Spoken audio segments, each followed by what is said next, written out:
for Slavic and East European Studies, and we are delighted to have you all here and to have our lovely guests, whom I will introduce now, to talk to us about the Armenian Revolution. And this is kind of an important month, let's call it, in Armenian history. It's the month when generally the genocide is remembered.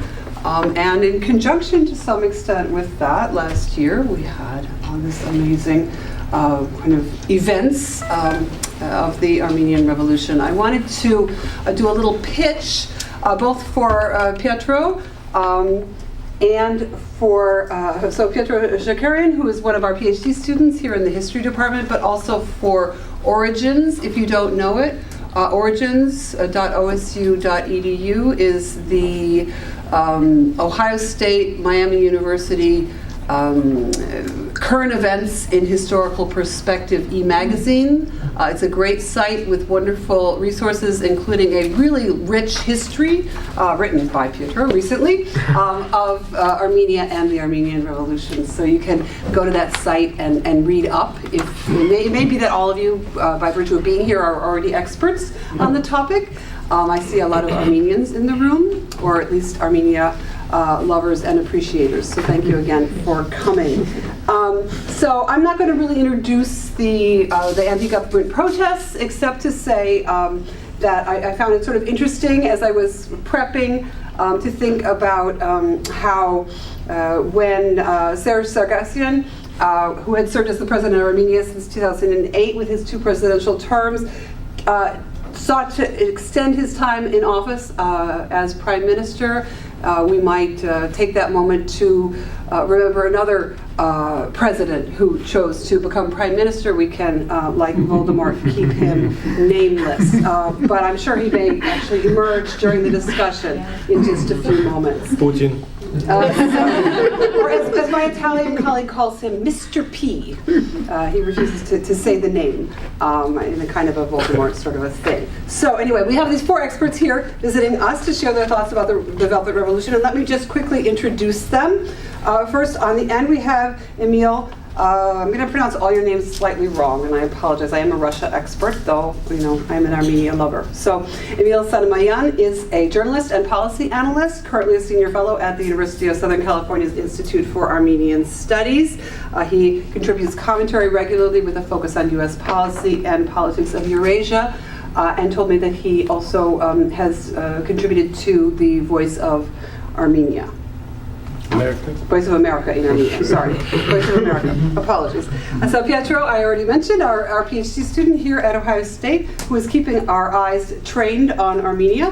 His main interest, though, is 19th and 20th century Russian and Eurasian history with a focus on the Caucasus region, particularly Armenia and Georgia.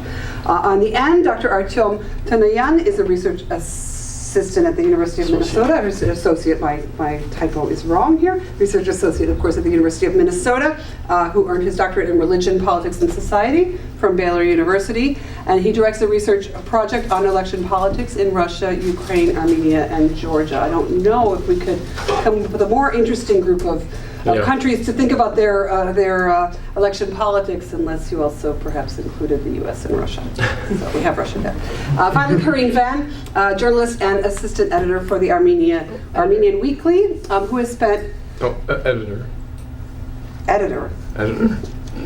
Editor-in-chief. Editor-in-chief. Editor is fine. Next time I'm going to run all of my comments by Pietro to make sure that he catches my typos. We'll catch yours and catch mine. Okay, great. So Karine Vann, editor of Armenian Weekly, who has spent years writing about Armenia, just told me she spent a number of years living in Armenia, and she will give us a particular view into contemporary Armenia. So thank you all 3. I know you have a plan, and so I'm just going to step aside. If it comes to, if there's a need for moderation, I'm here to moderate, but I think we could probably manage the way we are. So please, get started. Thank you for coming.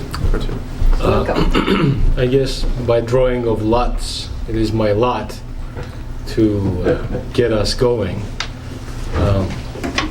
So before we start talking about the meat of the Armenian Revolution, there are a couple of preliminary remarks. They're really brief that I would like to make, and then we can launch. So I would like to bracket my today's brief remarks with two well-known, albeit one of them is quite apocryphal, episodes that touch on revolutions, and in particularly actually on one revolution in particular, the French Revolution of 1789. And the first episode is quite well known. In its context, it's quite cinematic and dramatic, and I can picture myself some famous Hollywood actor or two reenacting this scene for the TV screens. So it happens to the King Louis XVI, who is looking from his abode into the Parisian streets where the masses are gathering and are throwing rocks and burning stuff, and he turns to one of his trusted confidants, Duke Rochefoucauld, and he says, "My God, this is a revolt." And Duke Rochefoucauld, with his characteristic deadpan humor or irony, says, "No, my lord, this is not a revolt, this is a revolution." And it tells us some sort of, this little vignette captures sort of the disconnect of the elites between what is happening in their abode and what is happening on the street. And of course, with the Armenian case, where in my heart of hearts, I'm still questioning whether it was a revolt that ended in a tremorous evolution or it was really genuinely a revolution. I think it is up to discussion to a certain degree. And the second episode, it is quite apocryphal, has to do with the Chinese Prime Minister Zhou Enlai, who's visiting Geneva in 1953 to negotiate the Korean peace. And one of the French reporters, with the microphone in hand, sticks to Zhou Enlai and asks, "So, sir, what do you think about the French Revolution?" And Zhou Enlai says, "It's too early to tell. It's too early to judge." And so these two remarks, I think, capture somewhat the mood that I'm going here in this discussion. And we have allotted times, and I do not want to abuse the period. And we can, during the Q&A or during our discussion, we can sort of touch on this. And so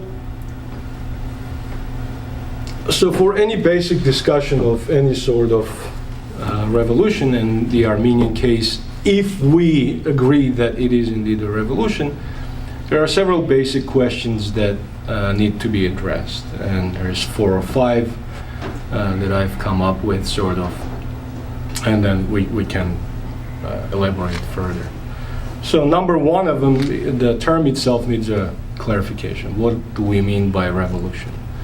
I went to the Webster's dictionary because the Oxford dictionary was not accessible. That's the sole reason I went to the Webster's dictionary. My internet would not connect to the Oxford dictionary. So the Oxford dictionary gives quite a comprehensive sort of a definition of what they mean by a revolution. One of them, I think, is quite a workable definition, is a sudden, radical, or complete change, meaning in a political situation. The second definition is fundamental change in political organization, especially the overthrow, renunciation of one government or ruler and the substitution of another by the governed. Another definition it gives, activity or movement designed to effect fundamental changes in socio-economic situation. And a fourth definition, a fundamental change in the way of thinking about or visualizing something, a change of paradigm. It is quite a comprehensive thing that entails the term itself. And I think all of this, to various degrees, have been observed and are being observed in Armenia since the revolutionary situation. So in a way, revolution is a goal-oriented collective political action that seeks to redefine existing social, economic, and political landscape. Its goal is a radical social, political, and economic transformation. Anything short of that, I think we can safely assume it's not a revolution. So the movement that began was goal-oriented. It seeks to redefine whatever it seeks to redefine. So it is a movement with a certain locomotion. So the second question that needs to be addressed is that what is it that changed as a result of the revolution? So if revolution happens, something changes, right? If it strives to change something, that something needs to sort of change in order for a collective political action to be defined as revolution. And in the Armenian case, we see certain political shifts, policy shifts, realignments, certain articulated and not so articulated, especially when it comes to foreign policy issues. The jury is still out on what those are in any degree of sort of definitiveness. The third question that needs to be addressed, what are the underlying causes of the revolution in Armenia? Are they chiefly social, economic, or chiefly political? Or are they a combination of the three with circumstantially changeable prevalence of one factor over the other? So we can also talk about that. The fourth question that's to be addressed is the demography. Who were the primary drivers of the revolution? In what demographic categories do they fall into? Are they pensioners? Or are they, kids who were just weaned off their mother's breast? Who are these people and why? So the question is, who are these people and why do they or did they take this radical course of action? And the fifth question that needs to be addressed, and I think this is chronologically in this presentation at least is fifth, but it is one of the most important, is that what are the consequences of the revolution? And by consequences we mean both short-term and long-term consequences. What is that the revolutionaries set out to achieve? And what did they achieve? And what would they hope to have achieved when the dust is settled? I think I pretty much used my allotted time, so hold your bullets for the question and answer. All right. I think with that, Karine? Okay. I actually feel like it might be useful to go over a little bit. I'm not sure how familiar everybody in the room is with the events that happened that made up the revolution. I know that you were going to talk about that at the end of your time. Might be more. I'm going to more talk about Russian-Armenian relations. But Okay. You address the overview. Okay. Well, first I should say that I work for a newspaper based in Boston, in Watertown. There is a long-standing Armenian community based there. I was not editor of the paper at the time. I was assistant editor then. So at some point I was the assistant editor. I became editor of the paper in June of 2018, about 2 months after the Velvet Revolution took place. So but the angle that I can offer this conversation is not one of participation. I observed this revolution from far away, but I was a participant in the diasporan press that was taking place at this time, which is a whole other can of worms on its own. As many of you know, there's a large Armenian diaspora in the United States. And at the newspaper I work for, it was founded in 1899. There are a number of Armenian publications in this country. And I just wanted to give a little bit of a disclaimer about the history of the Armenian press so that you can kind of have some context about when I'm talking about how to interpret these reactions to the revolution. So all of these newspapers were founded at around the time, the early 20th century, when Armenians were escaping from the Ottoman Empire. And they were founded by these political parties that had emerged at that time. And so they still kind of, the Armenian press is very much dominated by the presence of political parties that are forming these communities. So the newspaper that I'm editor at is particularly interesting because the political party that publishes this paper, the ARF, Armenian Revolutionary Federation, or in Armenian it's called the Dashnakhtsyun, actually had a presence in the Armenian parliament during the Velvet Revolution. So as these events were transpiring, we very much had skin in the game. This political party had skin in the game on the losing side. So to give a little bit of an overview, so it was a pretty interesting, to say it objectively, an interesting time to be working at a newspaper of the ARF.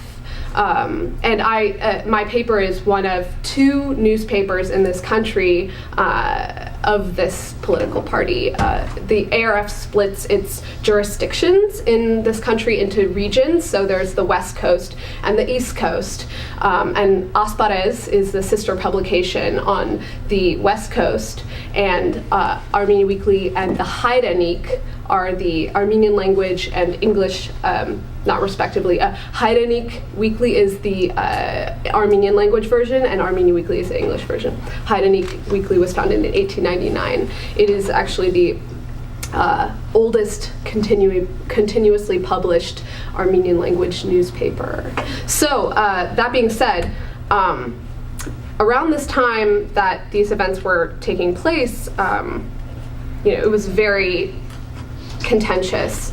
The Republican Party of Armenia, which is the party of Serzh Sargsyan, who was the president turned prime minister, which is, as was mentioned, this was what spurred the protests. People finally felt like we're really being screwed. So to put it bluntly, having lived in Armenia, I can say that I wasn't prepared for that kind of outburst. When I lived there, there's a saying in Armenia, "Hoknats demkov," which means like with a tired face. And I used to, this is a common term to describe people who are, they're just a sense of their spirit has been pushed down, right? And that was very much, I feel like, describes a lot of the post-Soviet experience in that country. So at that time, the people came out, protested. We were covering it. We had a correspondent on the ground who sent us the first. Pashinyan started his march. Nikol Pashinyan, who is the leader of this, People's Revolution, started his march very, very modestly in Gyumri, and our correspondent, who was very, very much on the left, very progressive, I remember she had a tendency to find these protests and sometimes make them up to be a little bit more than they were. We always had to kind of watch out for that, and that sometimes happens in Armenian press locally. And so we were like, well, how many people were there? Is this really newsworthy? Expressing that skepticism. But this time, she was actually right. I mean, it really exploded over the course of, I think it was 2 weeks. He took a march from Gyumri to Yerevan, and it was like, things were happening. There was flares that went off in the parliament building, like crazy things were happening, but no one expected it to explode, to be hundreds and hundreds of thousands of people on the streets of Yerevan protesting, and nobody expected Serzh Sargsyan to actually step down and even write a letter to the Armenian people saying, I was wrong. So, which to be honest, like for a leader of a country to actually make that kind of blunt admission. I mean, it's pretty remarkable for not just for Armenia, but even in the post-Soviet space like that. Okay, so without taking up too much of my time, I know I kind of switched from here to there, giving you guys a little bit of a background. The ARF was in a coalition with the Republican ruling party, and so this is probably an element of diaspora relations with Armenia that has, been tense for a while, because there were members of the there's readers, our readers, and our writers. We would publish often criticisms of Serzh Sargsyan, and this was a contentious point, and so, but even so, there was still skepticism about the way that the revolution started. It was just very bold, very, very unexpected, not taking use of the systems in place to make this change happen. So a lot of people in the diasporan community were, a lot of the people who write for us were expressing a lot of skepticism. I mean, you'd think that the diaspora would be pleased about this kind of transition for Armenia, but reactions were pretty tepid. So I would say that a few more things resulted in this skepticism.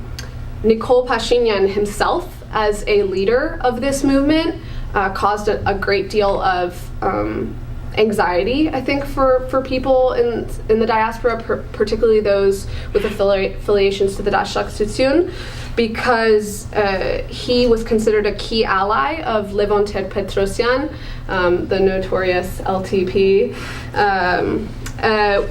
and he expressed support for Levon Ter-Petrosyan in his publication Haikakan Zhamanak,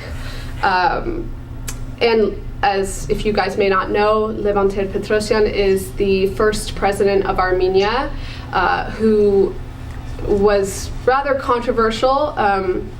He had some initiatives which were wildly unpopular with a lot of Armenians in the diaspora and wildly unpopular with the ARF, particularly the Turkey-Armenia protocols, which sought to reestablish open borders and diplomatic relations with Turkey without, making some necessary talks about Armenian genocide, recognition.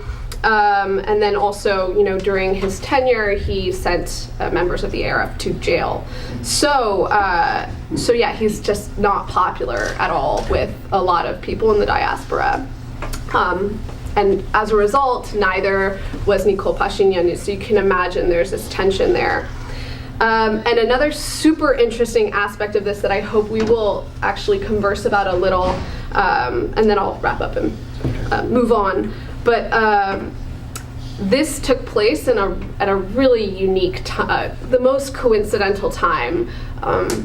Serzh Sargsyan stepped down from his prime ministership the day before the Genocide Remembrance Day, which is the biggest day for the Armenian diaspora. These organizations and institutions spend the entire year planning for how they will, protest and demonstrate and raise awareness and reach out to international press. I mean, this is the one day a year in which the entire international press can focus on or pay attention, tune into the Armenian struggle. And this actually revealed a lot of tension between Armenians in the diaspora and Armenians in territorial Armenia. I attended the genocide commemoration march in New York City that was from the church in New York to the Turkish consulate, and I asked the participants of the march, do you think that no mention of the revolution that had just taken place successfully, peacefully, was being made by any of the members of this march. No signs held any reference, nothing. So I asked people who were in attendance of the march, do you think that this could have been an opportunity to, make these, to combine these issues? And I prominently, the answer was no. These are two separate issues, right? And in that sense, we can understand them to be competing issues. So I hope that we'll talk about that a little bit later. And yeah. All right, thank you, Karine, for the discussion about kind of the diaspora and reaction to this revolution. Thank you, Artyom, for kind of setting us up there in the beginning. I want to talk a little bit about kind of the most important relationship Armenia has, and actually the most important relationship that most post-Soviet countries have which is with Russia. And in the case of Armenia, this is a relationship that dates back 200 years. But it's important to remember that with Russian-Armenian relations, especially I'm going to be talking about in the context of this revolution, that this is a two-sided relationship. It's not just one-sided relationship. So Armenia, basically for Armenia, Russia means protection from neighboring Turkey and Azerbaijan. There's kind of this historical role of Russia as the protector. At the same time, there is also Armenia is heavily economically dependent on Russia. So that's kind of from Armenia's standpoint. From Russia's standpoint, Armenia is an important ally in the Caucasus region. Russia has kind of major security issues in the south of the country, in this region known as the North Caucasus, which has Chechnya, Dagestan, and these kind of areas that are kind of volatile.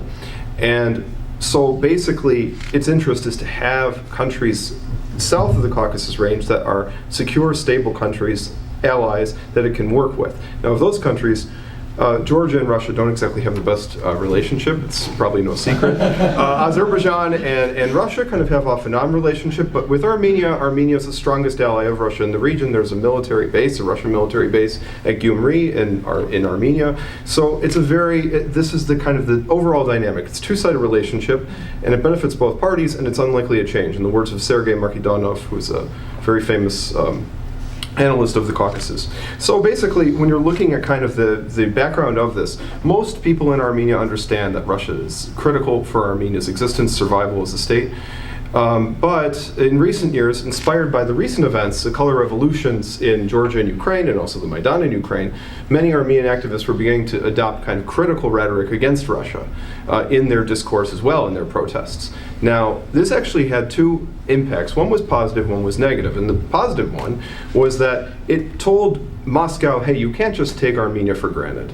That, you have a strategic partner here. You can't just assume that they're always going to stay like that. So for Russia, it kind of would wake them up to the idea that this is a country here that is critical, that you can't just neglect. Now, with the case of the negative aspect of it, it was later used in the course of this revolution to attempt to discredit Nikol Pashinyan and his allies as they sought to achieve greater objectives, which was to break up the Republican Party monopoly and also to reform the election laws. And of course, Nikol's objective to become prime minister himself. So that kind of, the Republican Party would try to paint him as a Russophobe, that he's anti-Russian and all this, that he doesn't have the interests of Armenia at heart. So that would be a negative aspect of it. And on top of it, they were very smart in this revolution to avoid criticism of Russia. So the movement itself did not actually adopt anti-Russian rhetoric. There's some elements that may have, but in the end, the revolution had no geopolitical context. That's what Nikol Pashinyan said.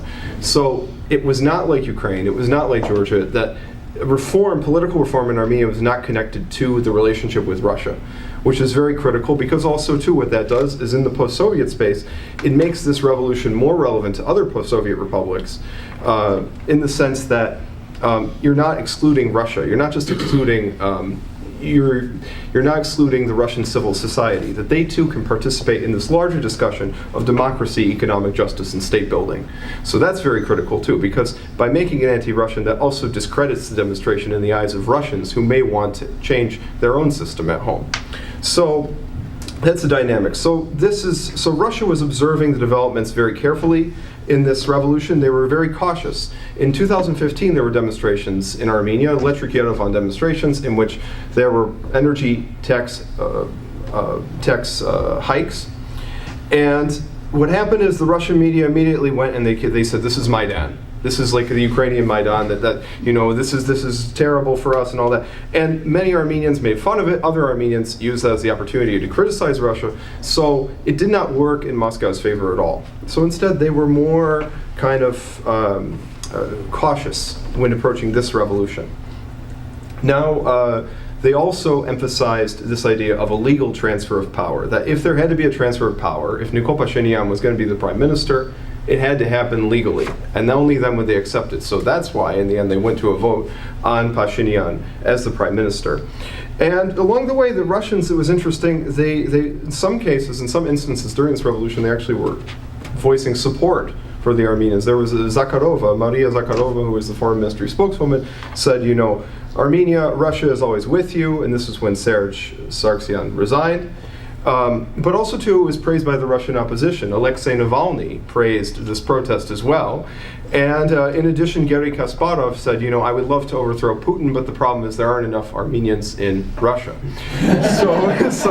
So this is kind of the setup. And actually, Armenians would people even joke that, the only thing that unites Navalny and Zakharova is a common love for Armenians. So basically, behind the scenes, Russian officials were in contact with both sides. Armin Grigoryan and several other anonymous sources said that they were talking with Russian officials. They emphasized this is strictly a domestic protest that's not directed against Russia. The protest leaders made an effort not to fly EU or American flags. And it was further emphasized, this message, by Pashinyan to the delegation of Russian Duma deputies who came to Yerevan during the revolution, during the second phase of the revolution. There are two phases. The first was the resignation of Serzh Sargsyan, and that had reached such a critical point that then it led to the second phase, which was the protests that brought Nikol Pashinyan to power and his My Step movement to power.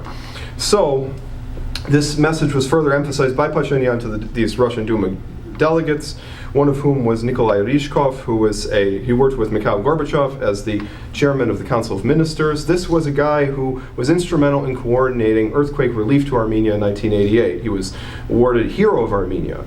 And he actually, unfortunately, compared, when he was meeting with Pashinyan, he compared this Velvet Revolution to Maidan. He said that, Pashinyan is a fool and all this. But eventually Pashinyan was able to kind of convince these deputies that we're not against you. We want actually relations to be deepened. He took many interviews with the Russian press.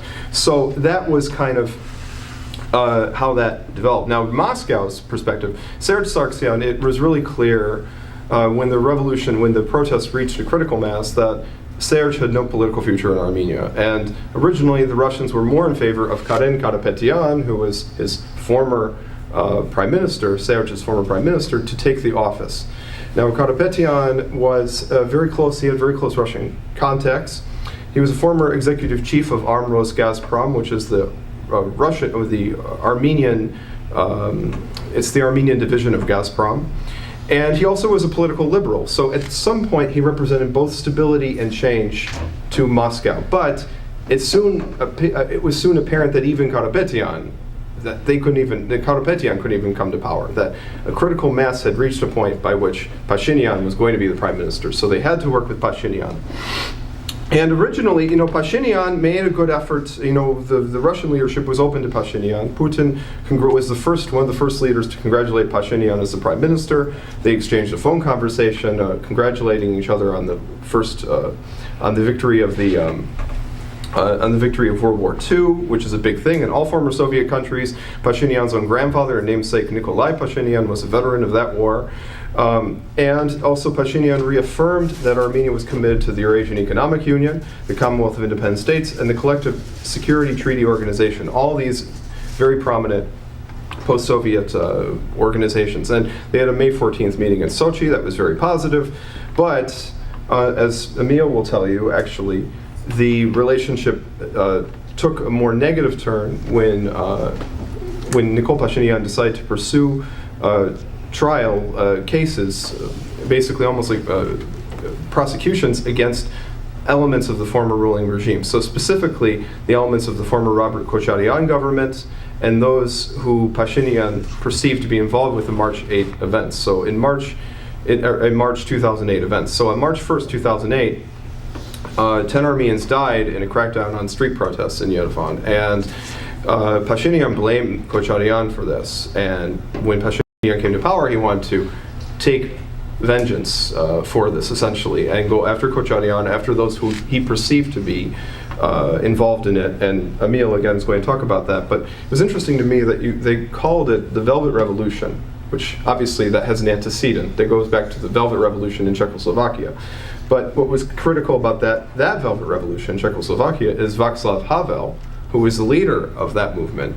One of his major moves was not to prosecute members of the former communist government. This was a dissident who had been harassed and dogged by the authorities. So on that note, I'm going to kind of turn over to Emil to talk more about these issues. Thank you. Thank you, Pietro. Thank you for the invite, OSU. Thank everybody for coming. It's my first time in Columbus. I've been to Cleveland, though, so I'm So about this, I'm very happy to share this panel. It makes it a little bit less interesting for me, because I mentioned earlier that I like to criticize the people who come before me for whatever I disagree with, but I mean, it's been pretty solid so far. I would like to go back a little bit before I go to my sort of share this pie post-revolution events. I would like to go a little bit to what happened. Basically, people are divided into two groups in Armenia. One who welcomed this changes, call it revolution. People who either affiliate with the former government or were skeptical about this change don't call it a revolution, change of government, or events of last year or whatever. I'm from a minority within a minority that really welcomed and actually participated in this, but I don't consider it a revolution. It does not appeal to me as really a revolutionary change in Armenia. However, it did for locally it was an unprecedented event where people of Armenia had come out and were able to use protest tactics in a non-violent way to force a long-time leader to resign. So for the local, in terms of local significance, in terms of Armenian political development, it was certainly a revolutionary moment in Armenian history. And of course, it was the first time that Armenia really made news around the world for good reasons. The history of Armenia. You look at most countries of the world, most small countries of the world, tend to make news because of some kind of disaster. And Armenia has had both. Armenia has had the man-made disasters, genocide, and wars, and it has had natural disasters, earthquakes. That was the main newsmakers for Armenia over the past decades and maybe even over a century.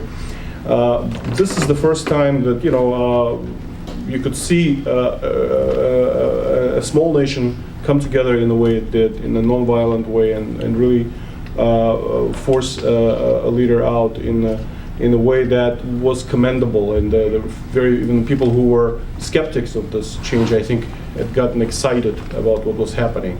Robert Kocharyan was mentioned. His daughter-in-law is this fairly famous singer in Armenia, Sirusho, and she actually, made a post about the protests, and I think everybody got, including Serzh Sargsyan, got just enamored or sucked into this process of just more than 100,000 Armenians getting together in one big square and having their phones out, or I don't know, projecting that image into the world. Now, beyond that, and Pietro, of course, mentioned that because this was not a violent event, and because it was because it was not violent, partly because the leaders of this process positioned themselves in a non-confrontational way towards all of the other players, chiefly Russia, and they wanted to portray this as a change that people of Armenia want for domestic reasons rather than foreign policy reasons. It was not about. It was not framed in a way as Ukraine events were framed, your choice between European Union and sort of the relations with Russia.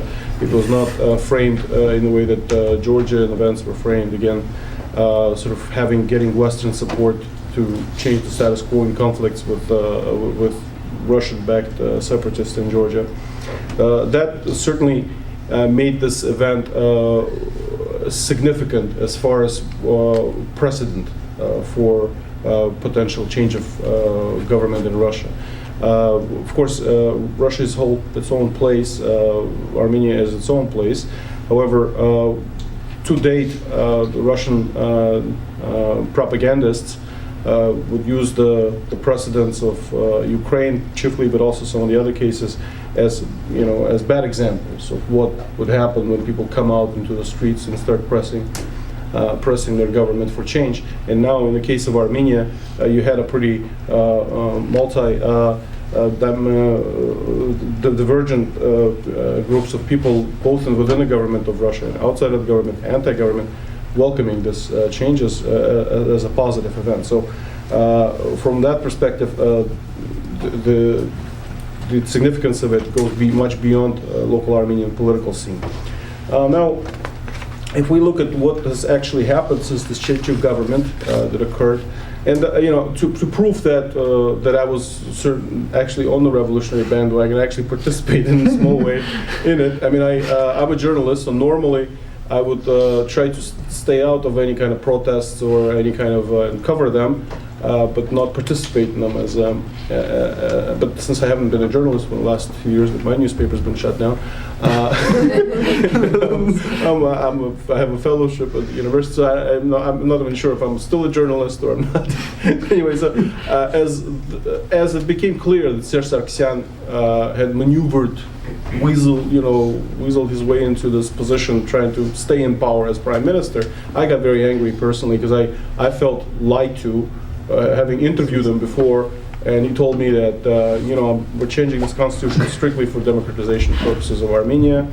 There's no way I'm going to stay in power. He said that publicly, not just to me, to the nation. As recently as maybe 2 years ago, he was in D.C. and again I asked him, so you have a successor in mind? He said, yes, I do have a successor in mind. I just don't want to name right now. Turned out to be himself. So when I heard that, I felt like I've been played. I've been played, and for months and years I was saying, wait, this is a good change from the presidential system to the parliamentary system. And it was proven right in the end because it created the opportunity for the change. But to the end, I did not believe it. I think to the end, until maybe a few months before, Serzh Sargsyan was not sure because I was hearing from people working for him in his office saying that there's no way he's staying. This is his last speech at the United Nations. This is the last time he's doing this. This is the last time he's doing this. And then suddenly he comes out and says, I'm staying. And I sent a message to my list in DC, which is a pretty extensive list, and I said, I feel we have to do something. Let's go and protest at the Armenian embassy. This is before the big protest in Armenia, and 4 people showed up, including one visiting from Armenia, who is now actually a member of the government. We just did a little video and posted it online, and there were already small groups in Yerevan also sort of protesting this. So fast forward now, am I happy with what happened, and what's the record of this government? Overall, I would say I am still quite happy with what happened. I think it's very, very significant that the line was drawn by the public of Armenia that they're not going to tolerate a ruler for life. I think that's a very significant a sign of maturity of a society, and particularly in the environment where the trends have been much to the negative, and you've had everything east of Armenia has already been sort of solid dictatorships, Azerbaijan, Central Asia, except for Kyrgyzstan, and you have Turkey, which has also moved considerably towards a more one-man rule type system. Russia, same direction. This courage to stand up to these trends was, I think, very, very important. Now, actual practical changes, I think if we look at this period of time, which is roughly 10 months, let's say, 11 months now, the first period was the transition period. And I think it was, again, a very, very exemplary period where, and again, totally undermines the notion that a revolution happened, because in which revolution do you have a handover of power as orderly as happened in Armenia? And it was very orderly. Everything continued to work, even with protests happening. And then when finally the leader of the protests, Nikol Pashinyan, was voted prime minister, there was a very orderly handover of business from the former prime minister, and many of the aides for the Serzh Sargsyan went to work for Nikol Pashinyan for a period, and the ministries were trying. They have Nikol Pashinyan sitting in the middle, and the former minister on one side, and the new minister on the other side, and so that was a very, very again a positive process. Then starting with roughly June and into October, you had this period of consolidation, where all of a sudden, and this was all a surprising chain of events. I mean, Nikol Pashinyan did not expect to become prime minister even a week before he became prime minister, and 2 weeks before he became prime minister. So, 2 weeks before he became prime minister. So there was this notion, well, I am a prime minister now, but we have a parliament that's dominated by a Republican Party. In a year, they'll have an opportunity to remove me. There's no way they won't. So we have to do something to preclude that. So they really pushed in and started to consolidate control. And one of the aspects of it was what Pietro referred to, the arrest of the former president, Robert Kocharian. The justification for it is the violence of 2008, but I think more immediate cause of it has to do with the fact that from early on, Kocharian dropped hints that he might rally Republicans and other parties like Dashnatsun and others against Nikol Pashinyan. And having that majority in parliament, of course, would have been the main asset that he would have. Whereas Serzh Sargsyan was sort of almost a willing participant in this change of, after his resignation, in this change of government. So they moved in against Robert Kocharian. I think initially the hope was that he would just not come back to Armenia, because he goes to this annual vacation in Greece, and this time he was in Greece. So as he left, they filed charges again. They actually called him as a witness, but it was clear that they were going to file charges against him, because they already filed charges against the former defense minister. But he said, well, I'm off for 3 weeks, I'll come back, and then we'll talk. And they thought he would not come back, because that's been sort of tradition in the former Soviet space. You have Saakashvili on the run, you have a couple of Kyrgyz presidents on the run, you have Ukrainian. And in this case, this guy, he could have stayed abroad in Greece or somewhere else. But he came back and refused to leave. And he said, I'm going to go to prison, I don't think I'm guilty, so he's been he was imprisoned and released for a few months, and in prison again. He's still in prison. That's a problematic precedent that the new government has set in terms of its policy, and I think it would be in the interest of Armenia to sort of to come out of this process, because it will cost Armenia in terms of reputation, in terms of finances. There's of course the ECHR, where his lawyers have already turned to. So there's going to be a problem with that. But overall, the consolidation process has been overwhelmingly successful.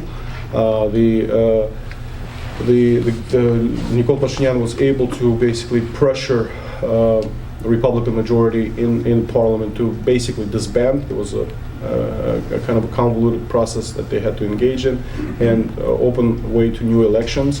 Then from October into early December, you had the pre-election period where he basically went really rough and tried to do everything he could to keep Republican voters at home and not coming into. And that's when Kocharian was again arrested shortly before the election. So in the end, he's won a 2/3 majority. He has a comfortable majority for the next 5 years. And now what? Again. The focus has been one on making sure the former leader leaves, and that the former leaders do not come back. But now it's sort of not clear what's going to happen next. The government officially, it's been announced that this year is the year of the economic revolution. However, it's unclear what it means. So far, they're sort of tinkering with the tax code, tinkering with some of the, again, revising some of the land usage issues in Yerevan and outside. So far, the net economic effect on Armenia has been negative.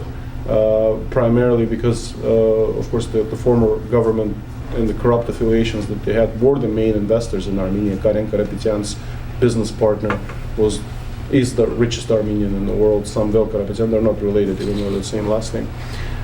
He's a billionaire. He's suspended his investments in Armenia. Other programs have been suspended because the environmental movement had sort of pressured the government to suspend this mining operations. And so far, the new government has not been able to find real replacement investors, sort of people who would come in and compensate for this. So there's a bunch of economic issues that are accumulating. It's unclear how successful the government is going to be in terms of addressing this economic issues, because at the end, this is what the government is going to be judged by, the economic success, and also the issues of national security, which are very, very significant. The conflict with Azerbaijan remains unresolved. There's always a danger of another escalation in terms of the conflict. So, 5 years from. A little bit less than 5 years from now, this government will be judged on how successful it is in terms of moving the economy forward and and keeping the country secure. So, be happy to answer questions. No, this was really Q&A. Thank you all so much. So, do you all know everything now about Armenia? This is really fantastic. I feel like you guys covered everything in such a great way. I feel completely educated. Thank you so much. And thinking about these connections too with the surrounding countries and the things that have been happening with the leaders and the parties in the surrounding countries really is extremely helpful for those of us who are not experts in Armenia. But I know we have experts, and I want to take questions. Please. Yeah. Regulate yourselves. I think you can do it. May I? Yeah. I'm Jerry Hudson from the Political Science Department and the Rishon Center. I was wondering what Azerbaijan's response was. You mentioned Nagorno-Karabakh, and of course that really is kind of a festering wound in that part of the world. So what do the Azeris say about the transfer of power? Did they have any sort of immediate bad responses, or good, or? Emil, do you want to take that? Of course. Okay. There's been many responses. Azerbaijani government and the public have been watching these events with as much incredulity as many of the diasporan Armenians and abroad. First of all, no one believed that this could happen. In Armenia, it's dependent on Russia, that no bloodshed, so when all this happened, it had a tremendous effect. It was broadly welcomed in Azerbaijan. Initially, the sense was that because Nikol Pashinyan was not directly involved in the conflict over Nagorno-Karabakh, he might be a more liberal personality and less nationalistic, and because of his affiliation with Petrosyan, also might be more inclined to compromise on Karabakh. He's made clear that his position is actually somewhat more hardline than was previous governments. He's against territorial compromises of any kind. That had a sort of cooling effect on Azerbaijan, but overall the effect has been positive in two ways. Number one, there was this very bad escalation in 2016 between Armenia and Azerbaijan, escalation fighting. Since then, there's been stabilization. It happened under the previous government.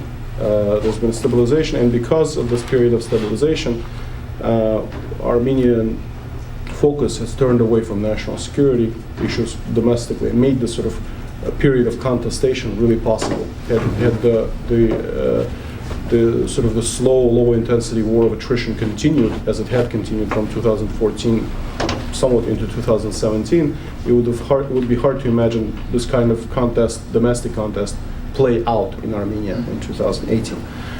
So that was one sort of factor, and the other one with this new government, this sort of period of quiet had continued under the new government, and there's currently negotiations happening. At the same time, domestically, what happened is that after many years of really bad crackdowns and arrests, the Aliyev regime in Azerbaijan has began to unravel a little bit in terms of its repression. And just a couple of days ago, with Nowruz being celebrated in Azerbaijan, there's usually an annual amnesty because there's so many prisoners. There's always an amnesty for the prisoners. And this time, the amnesty covered quite a few political prisoners in Azerbaijan. So that certainly is a side effect of what happened in Armenia. The rhetoric of Azerbaijani government has changed substantially in terms of, first of all, the president gave first ever interview to a local media. He's been outside, probably with a controlled crowd, but outside with the people versus normally out in empty streets. So currently there is this impact that's happening. There's great concern that there might be some form of repetition in terms of protest movement in Azerbaijan. Great concern within the regime, Aliyev regime, and great hope in most other places. And that's the general sort of outcome that I can see that's happened. Certainly, if there was one country that Armenia has influenced historically, it's Azerbaijan. In terms of the way nationalism has been articulated in Azerbaijan, very much influenced by Armenia in terms of politics. So I do see a possibility that there is going to be some kind of spillover into Azerbaijan. Thank you. I might add on to that a little bit. So I know that EurasiaNet wrote a little piece of coverage. Pashinyan and Aliyev also met informally to talk during Davos. In the Swiss town of Davos, there was the World Economic Forum. And so that was interesting, though we don't know what they talked about. But shortly after that, EurasiaNet reported about how in local Armenian media, they put on the air a segment talking about how Azeris and Armenians in one village were once friends. So one can only draw conclusions about that, but that's not something you typically see on Armenian television. So, yeah. You have a question? Hi, I'm also from Boston. So I have two questions. First, I actually got to Yerevan during the revolution. It was an accident, like you said, we didn't know it was coming. And I was like at the birthright office at the balcony, and it overviews Haraparak, and there were 100,000 people. And at first I was very nervous to get in there because political protests, I didn't want to be caught in crossfire. But really all the locals were comfortable with it, and they were like, no, nothing bad's gonna happen, this is a good change.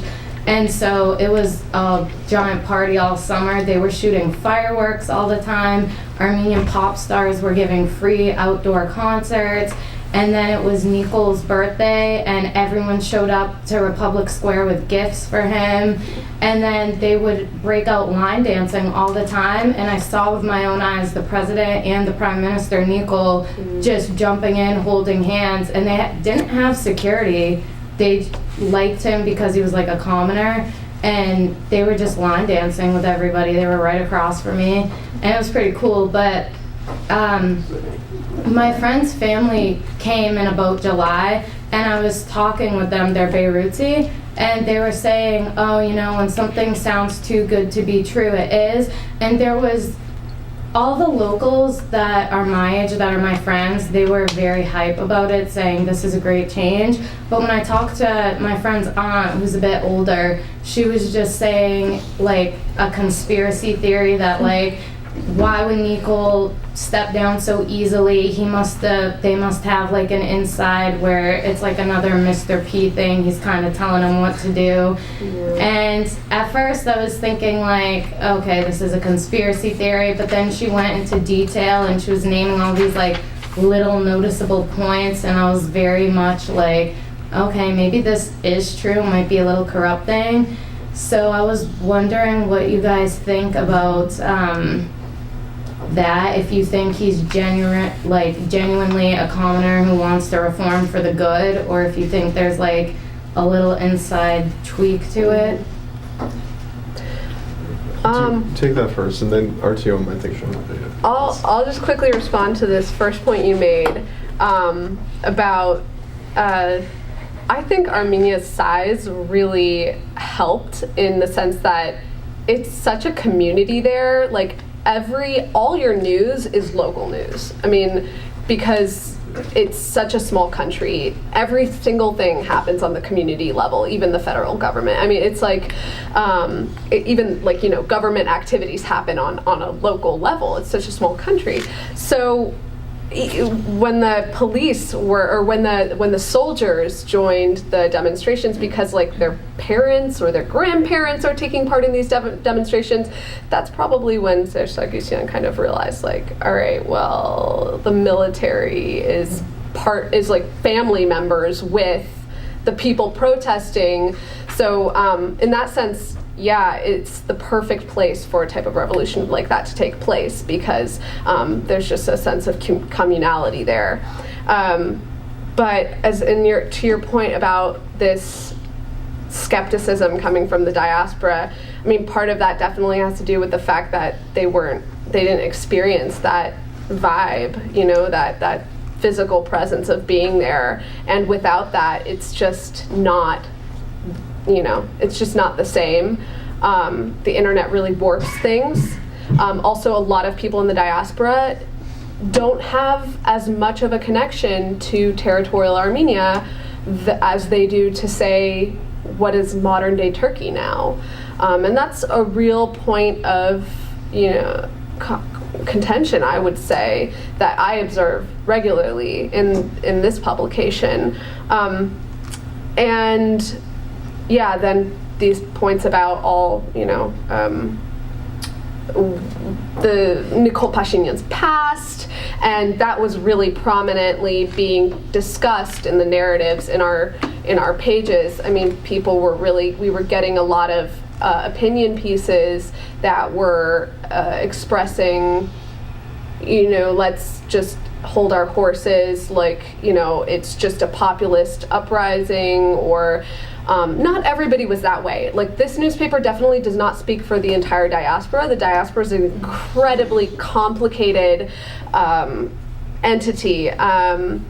So I personally, this third point, what I feel about the revolution, not that it matters too much, but I felt that it was very genuine. But that's because I have a connection to the country and I had lived there. Like I said, I observed this very oppressed feeling and spirit. And so, one of the slogans of the revolution, as you know, was duchov, which is the Russian word duch, spirit, and then the Armenian suffix ov, which is with, so with spirit, which is literally the opposite of what, I'm talking about with this tired feeling.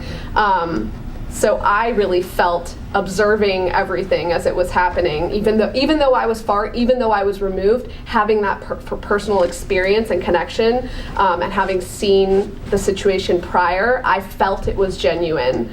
But I could see how a lot of people they don't feel that, they don't share that. Also, just before we go to you, I just wanted to throw in one more point that many of the issues that culminated in this revolution were building up for a while in Armenia. You have to know that back in 1990s, when the Soviet Union collapsed, there was this period, in Russia they call it Likhi 90, kind of the wild 90s. And so what essentially these kind of policies of shock therapy privatization, almost like a neoliberal privatization, that as we know really shook Russia. It led to massive poverty in Russia, but also in all these other different former Soviet republics, you had similar things taking place. And in Armenia's case, that was taking place under Levon Petrosyan. So people for many years were still living with the effects of this initial period of the collapse of the Soviet Union, of the breakup of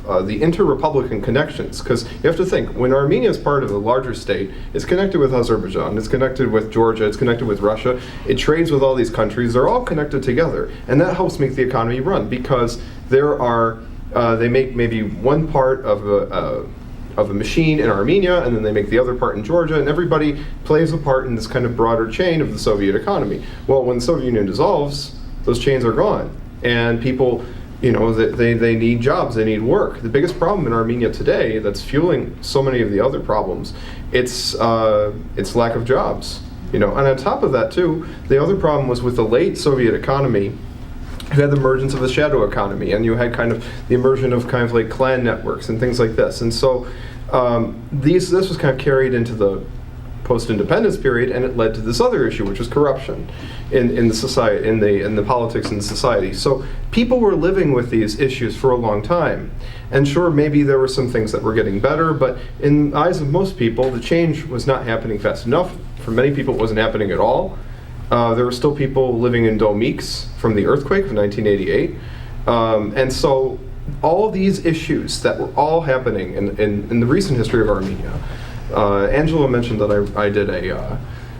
wrote kind of an overview of this. That's kind of what I talk about, that all these issues were kind of boiling up. Now, Emil brought up an excellent point, which is about Serzh. And so Serzh, he felt like he'd been played. That's how the whole Armenian public felt. Because Serzh made a promise to the public, I'm going to step down, I'm going to have somebody replace me, Karapetyan or somebody like that. And people believe that. Some in the opposition said there's no way, he's never going to, this is all a play, But, and in the end, it turned out that was the case. Now, there are actually some people who say that his original plan was to step down, but that the oligarchs around him in the Republican Party convinced him to stay on. And this is what ultimately happened, that the whole thing kind of blew up in his face. Now, I do agree with Emil, though, that the parliamentary system in the long term was beneficial for Armenia. I mean, it would have been not as effective, I think, had the more orderly transition taken place, but now today they're living with a parliamentary system, which I think is more representative as a whole. And I think that overall that was an effective thing. At the time, many people were criticizing that. They said, oh, this is a vehicle for corruption or whatnot. But I think the parliamentary reform worked in the end. At the time, I was supportive of it. So now I'm going to go to you. Was a question actually for you. Do you think that this was a conspiracy? I mean, let's shift to that, Artyom. Come on. Sure. Armenians are very, very good at many, many things. Unfortunately, conspiracy is not one of them.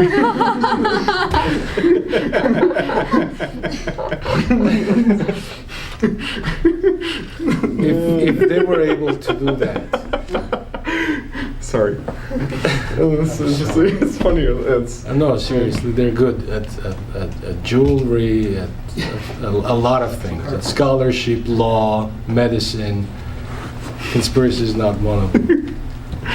If they were able to do that, I'd like to join their club, and I'd go through their hazing process to join their fraternity or sorority, even sorority. So I do not really believe there was any conspiracy in terms of okay, let's play the Russians, let's play the Europeans, and put on the airs that we're actually going through democratic changes and not really do anything. I do believe, knowing a thing or two about Nikol Pashinyan and his past, from people around him, I don't think he would be a willing participant in that conspiracy. And observing the way things developed, I think it was a genuine movement. Pashinyan genuinely despised the regime through and through, and as did many people. And so, no, was not a conspiracy. Did you say that Armenians are, as a nation, are honest?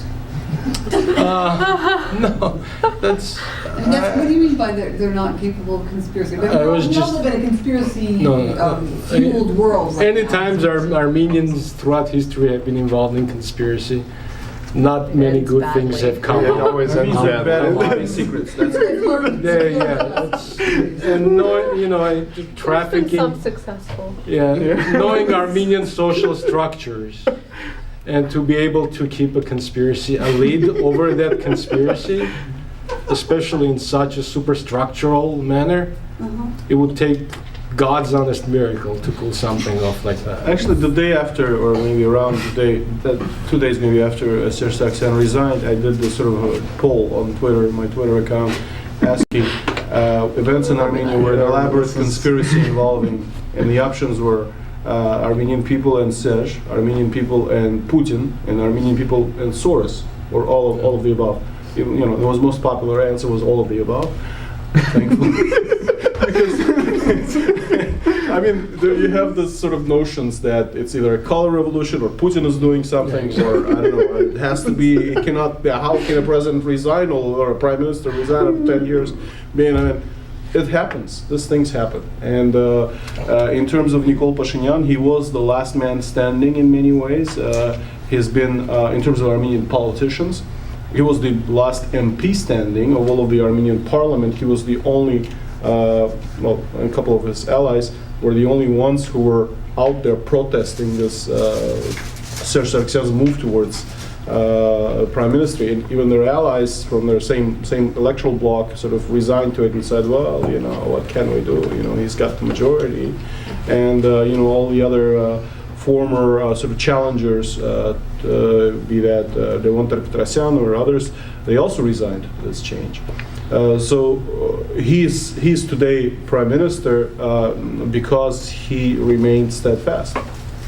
Now, my own personal attitude towards him has evolved quite a bit, as he has evolved, I think. I think it's an objective.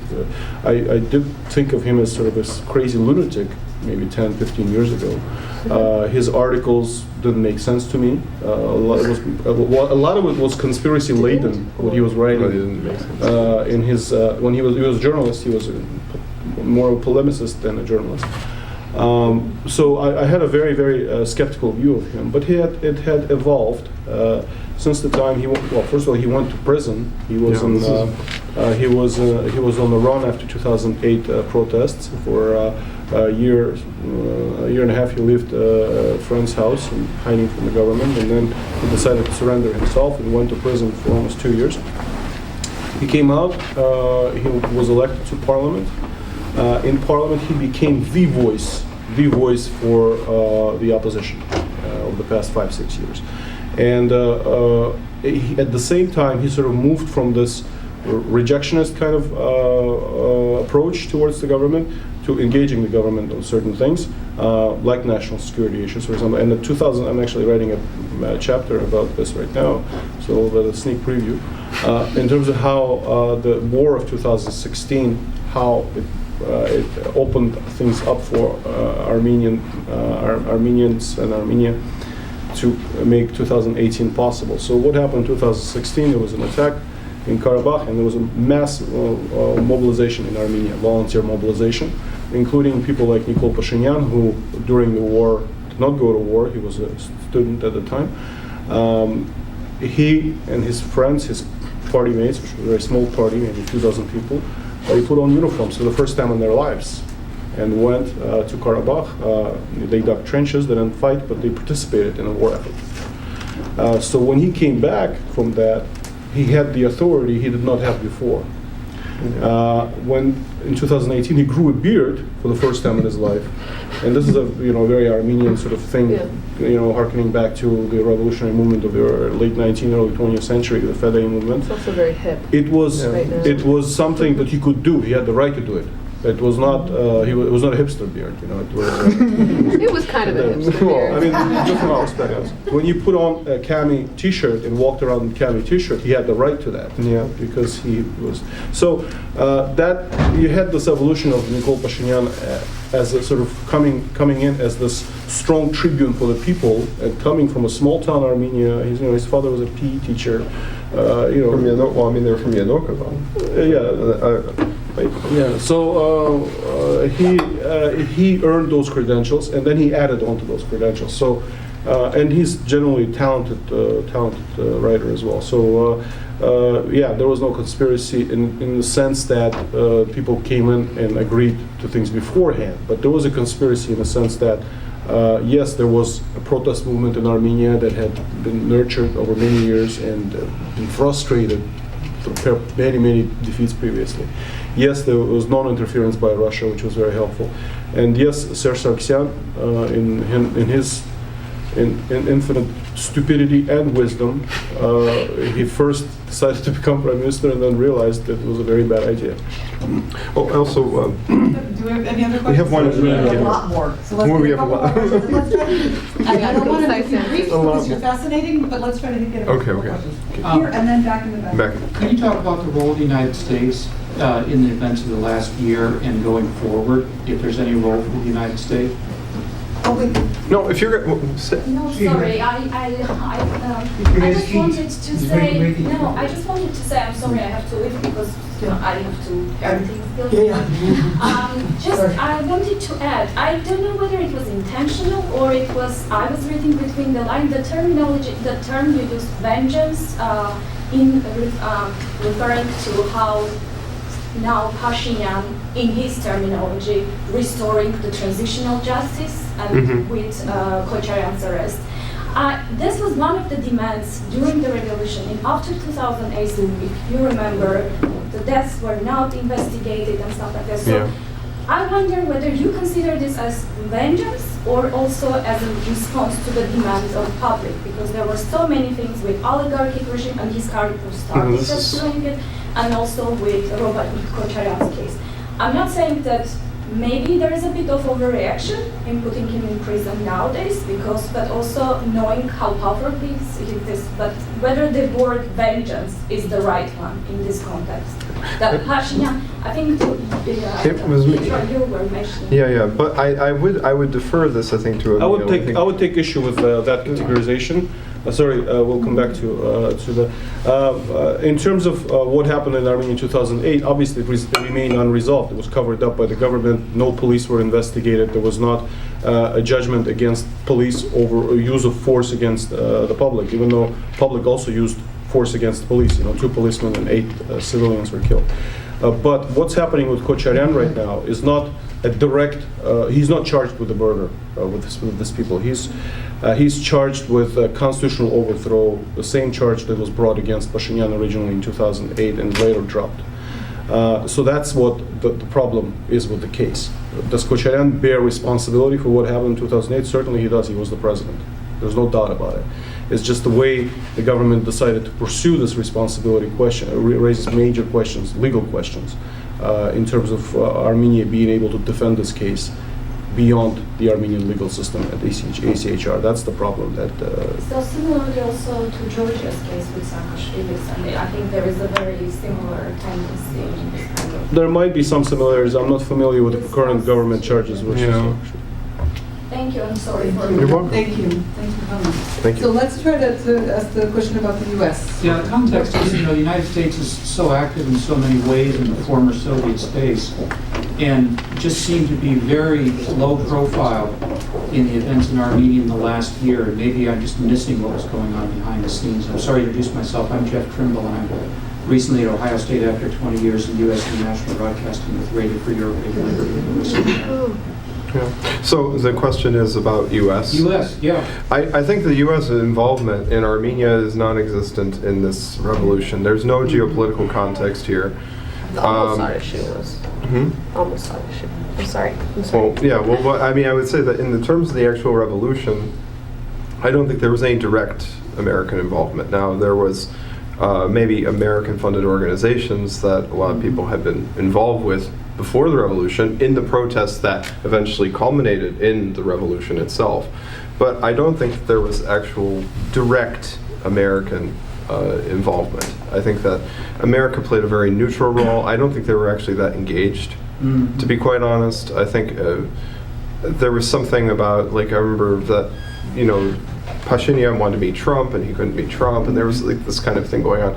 I don't think they were directly, they weren't engaged in this at all. I mean, there was, of course, again, the antecedent of these groups having, who had been activists, who had been affiliated with American-funded organizations or NGOs that had some sort of American connection, protesting. But I don't think that in this case there was any direct American involvement. Yeah, it probably was a good thing, right? I think it was very good. It's a lot harder for Armenia if the U.S. had tried to be involved vis-a-vis Moscow. I think this is actually a very crucial point, because whenever the United States does get involved in something like this, Screws it up. it screws it up, and actually it makes life for the activists much worse, because then the governments can always say, you're not acting on behalf of our interests, you're acting on behalf of foreign interests. Or that, are you an American spy or something like this? And so that's, I think, one of the issues. And I think even today, what happened is, even after the revolution, if you read some of the hardcore anti-revolutionaries, people who oppose Nikol Pashinyan and oppose the revolution from the very beginning, some of these people say, well, this is all kind of funded by the, Americans and CIA and Soros and all this. There's nothing of the sort. There has been a history of some of these activists being affiliated, again, with the United States or American funding, but there's no direct American involvement in this. Now, in cases like Georgia and Ukraine, you probably have a much stronger case for saying America is involved. But in this case, I don't think that there was. That's just my take. The State Department didn't underwrite cookie handing. Yeah, there was no Victoria Nuland there handing out cookies like there was in the Maidan. So, but nothing like this. There was the history of American support for Armenia in terms of democracy building, and it should not be overlooked, should not be written off. Had it not been for that support, I don't think there would have been as strong of a protest movement germinated over many years and sort of coalesced in 2018. So, yes, there was not direction from the United States, but certainly there was a lot of support that over the years had, come together. If we just look at one of the major broadcasters in Armenia is RFRL Armenia, Azatutun, Armenian Service of Radio Free Europe, Radio Liberty. It's very popular in Armenia. The entire revolution was televised by it. So in terms of U.S. government, we're at the moment where U.S. government at the top is not a promoter of democracy in the world, and even in the United States, I think. So we have a completely different kind of tendency up top. But in terms of overall American role in Armenia in the past 20-some years, certainly, there are people who have contributed to this revolution, maybe not without being directly involved in it. Also, there's another aspect of this too, which is informal, which is to say you might have Armenian Americans who are interested in affairs in Armenia and who would, say, support protest movement or certain politicians or something like this. Or people who might have been diasporans who moved to Armenia and then would participate in these kind of demonstrations. So again, I think that there's a whole kind of history leading up to it, but I think in terms of this exact moment, I think that it's not there in this specific revolution. But there is, as you were saying, a whole history leading up to this. And there's this small story connected with the American angle of things. One of our community members in Minneapolis, where I'm from, was on a Fulbright in Armenia. And the year before, he had done his internship at the American Embassy in Yerevan.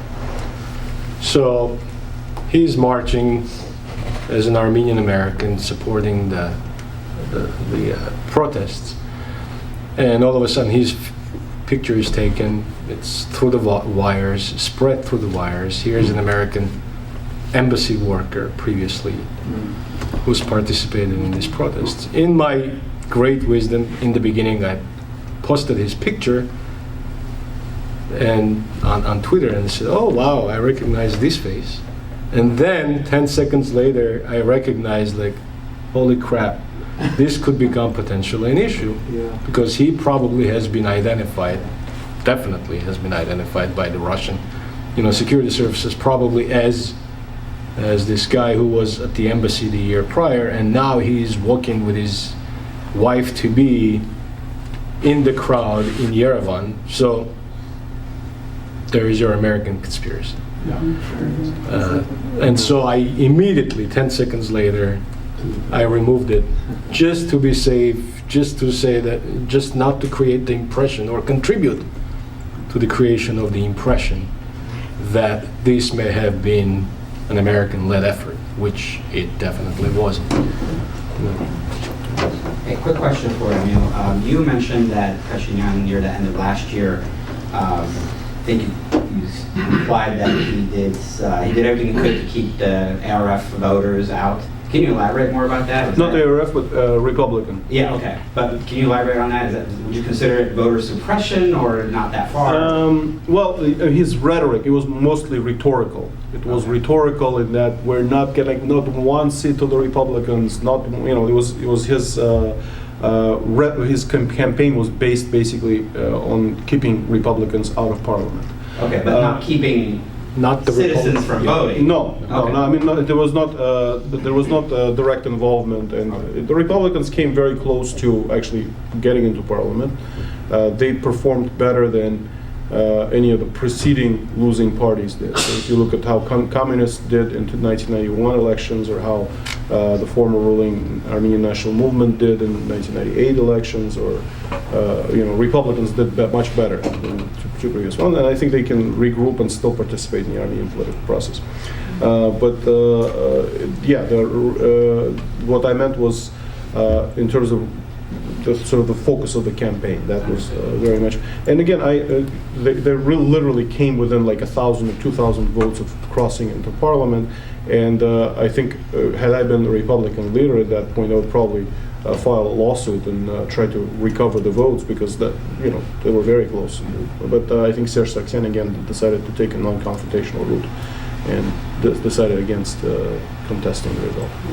What preceded the elections was an intense delegitimization campaign against the Republican Party. I mean, the rhetoric, if you understood Armenian, the intensity of the language that was used, I'm not peevish, and no mere human words can scare me, but some of the stuff that Pashinyan and his fellow members of his coalition were saying, like, completely, like, I was baffled, I was shocked, and to be honest, I was completely disappointed with the rhetoric. So that was basically what was happening there. It was no voter suppression, there was no administrative resources put to use to keep these people, confined to their homes so that they don't vote. Any last question? We have one, maybe. Yeah. So, I'm really glad I came. My Armenian heritage is probably impeccable, much to my shame. Parents were from Istanbul. I was born in Lebanon, not Lebanon, Ohio, but my parents were diligent. They taught me Armenian. Of course, over the years, it's gotten a little broken, and because we have our own alphabet that was given by divine inspiration, and it's so unlike anything else in the world, I'm probably functionally illiterate. I could, if you wrote out a sentence after 10 minutes, I could probably tell you what you had written. But this has been, and when you're raised an Armenian, it's just, the word is ask, which is kind of like ask, but maybe pronounced a little bit differently, but it means like nationality and kindred. And that is just drilled into you, that you're an Armenian, and your culture goes back so many centuries, and yours was the first country to adopt Christianity, and we have these amazing letters that happened, the alphabet that happened at the same time. But I gotta admit to you guys, so I'm a Canadian citizen. I spent 30 years in Canada, so you know, I've got some of that culture, and I've been 20 years in Ohio, and I just feel I'm more connected to like the gasoline tax that they're talking about and where they can grow marijuana in Ohio than some of the things you're talking about. So I just wanted to express that I'm glad I came, but for a lot of people like me, there is this disconnect. I'm an Armenian. It's running through my veins, really, and it's been culturally drilled into me. But life happens over the 50 years.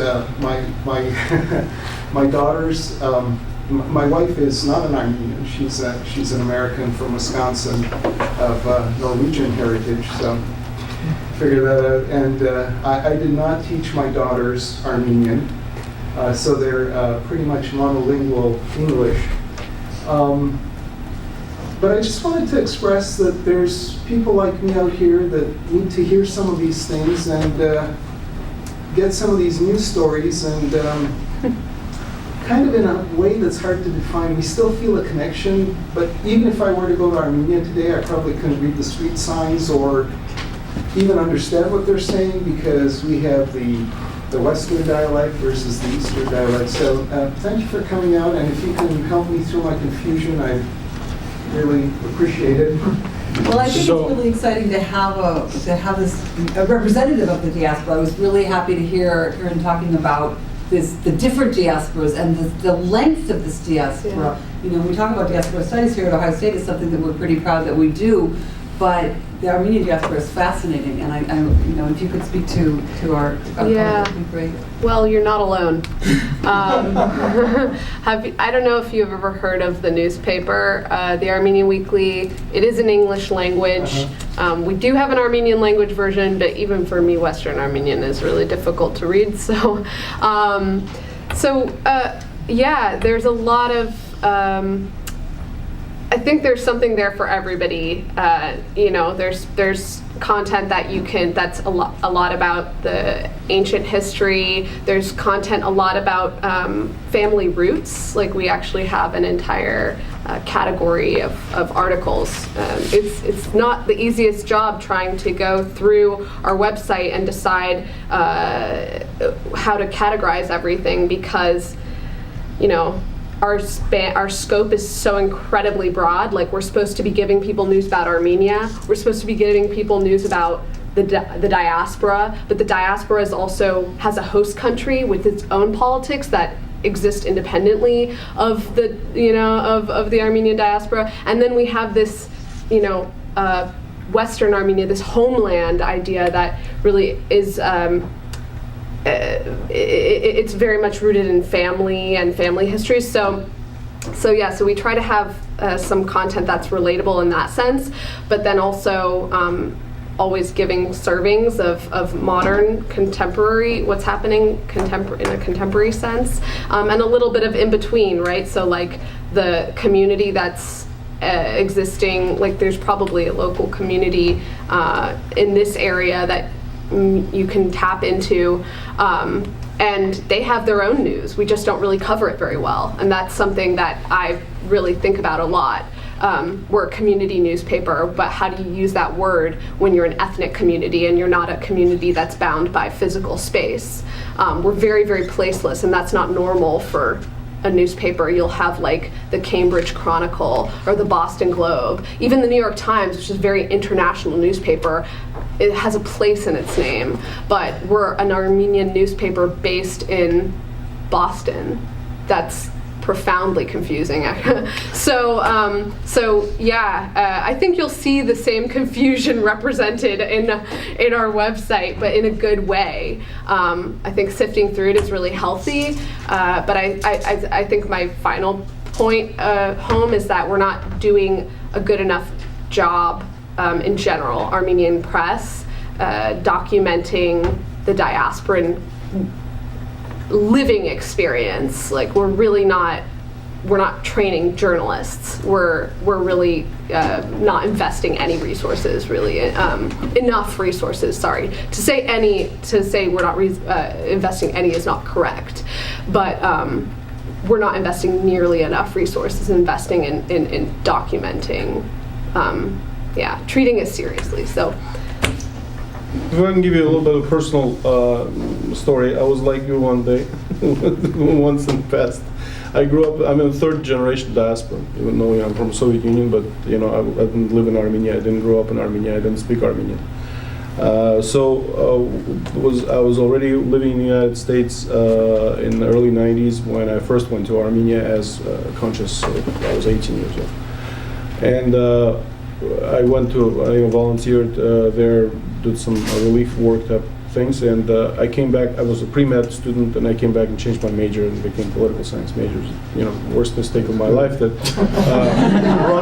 brought me a lot of great experiences, a lot of great friends. That's what Armenia is for me. This sort of discovery of this very, very interesting story. If we look at sort of history of humanity or human experience as a big tree, as one of those fruits on that tree that is very, very unique and tasty. That's how I look at the Armenian presence on this planet. So it's, in that sense, it's hard to stay connected, and it's always a very personal choice and also structural choice where you might be in a place where there's not much of an Armenian community or other Armenians or Armenian imagery. But I think what we've had over the past 20 years with the internet revolution, which I really believe is a revolution, we can have now experiences that we did not have 10 years ago, even in terms of just being present in places we're not physically present. So, I understand, local taxes and local issues are important, but this is something to stay in touch with. Even you of Armenian descent or non-Armenian descent, I think Armenia does tell an interesting story. Yeah. What I want to say is there's a good book you should check out. It's called Passage to Ararat by Michael Arlen.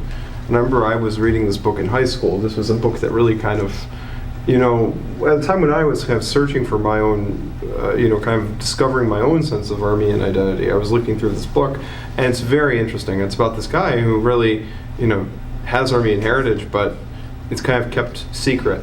Like, it's kind of like his father is kind of ashamed of it, and he himself goes off to discover it. He goes to Soviet Armenia in the 70s during the Brezhnev times, and it's actually a very good book, and I would highly recommend it if you're interested in these issues of diaspora and what it means to search for that Armenian identity. So yeah. And you said something about pot? Can we talk about that? Just kidding. Just kidding. So what is legal is our Rubber Revolution cake in the back.